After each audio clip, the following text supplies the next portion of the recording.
L'analyse de pratique professionnelle. La méthode DET. D pour décrire, E pour expliquer, T pour transformer. Décrire. Donc, commencez par détailler la situation professionnelle que vous souhaitez analyser. Concentrez-vous sur les faits, les actions, les circonstances, sans émettre de jugement. Ensuite, vous allez expliquer. Donc, cherchez à comprendre pourquoi les choses se sont passées de cette manière. Donc, vous allez analyser les motivations qui ont fait que ça s'est passé comme ça, les facteurs contextuels et les dynamiques qui ont influencé. Prenez en compte vos propres réactions, sentiments et la manière dont ils ont affecté le déroulement des événements. La troisième étape, ce sera de transformer. Sur la base de votre analyse, identifiez ce que vous pourriez changer ou améliorer dans votre pratique. Pour votre transformation, vous avez dû réfléchir.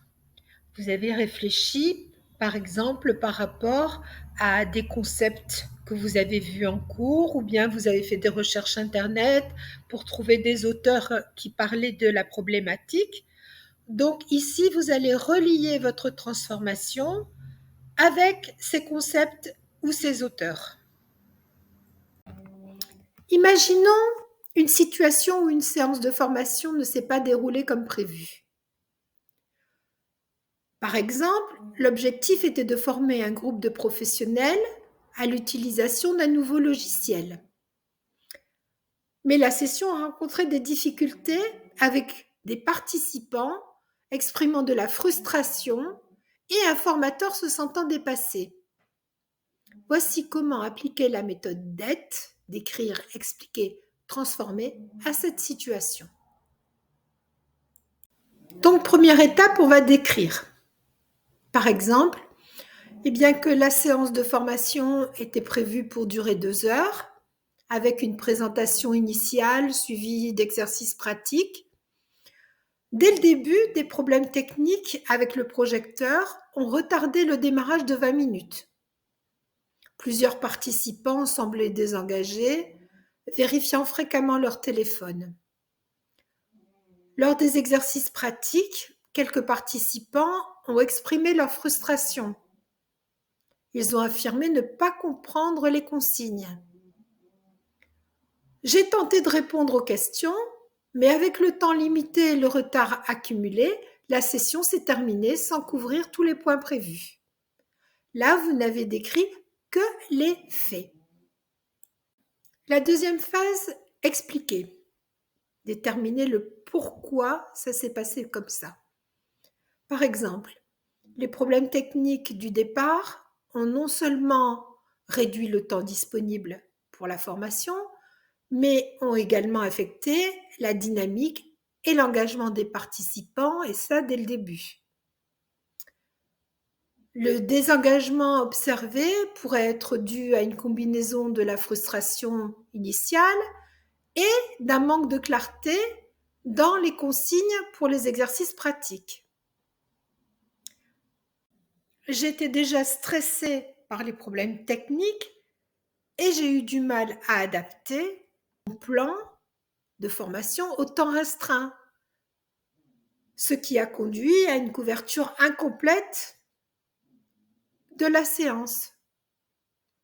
La frustration des apprenants concernant les consignes peut indiquer un manque de préparation adaptée à leur niveau ou à leurs besoins spécifiques. Après cette deuxième phase de recherche d'explication, vous allez voir comment vous pouvez transformer.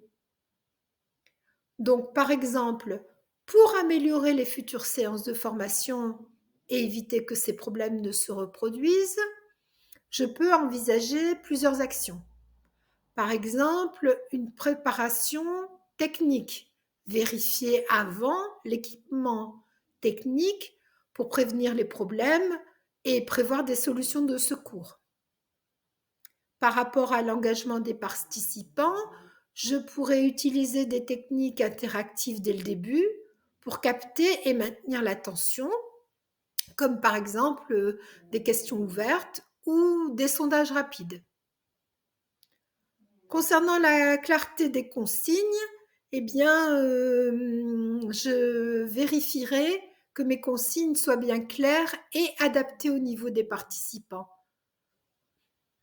La gestion du temps, eh bien, ça serait peut-être prévoir des tampons dans le planning, c'est-à-dire un temps supplémentaire avant et après la séance pour absorber d'éventuels retards et s'assurer que tous les points essentiels soient couverts, même en cas de contretemps. Je pourrais aussi inclure des feedbacks en temps réel, donc encourager les participants à exprimer leurs difficultés pendant la session pour pouvoir y répondre immédiatement, et aussi peut-être une réflexion après la formation, une brève session de feedback à la fin de la formation pour recueillir les impressions des participants et identifier les domaines d'amélioration. Sur ce DET, je rajouterai le R de relier. Reliez votre analyse à des auteurs, des concepts, des méthodologies. Par exemple, dans l'exemple précédent, vous pourriez citer Malcolm Knoll qui dit que pour répondre aux besoins des apprenants adultes, eh bien, il faut se baser sur leur expérience et les impliquer activement dans le processus d'apprentissage. Vous pourriez aussi parler de la pédagogie active selon John Dewey ou de l'évaluation selon le modèle de Kirkpatrick,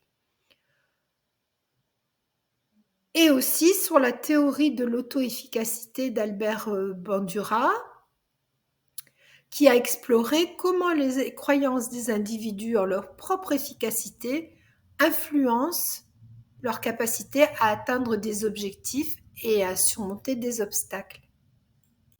Lors de votre certification FPA, vous aurez une analyse de pratique sur un sujet tiré au sort que vous devrez préparer et présenter au jury.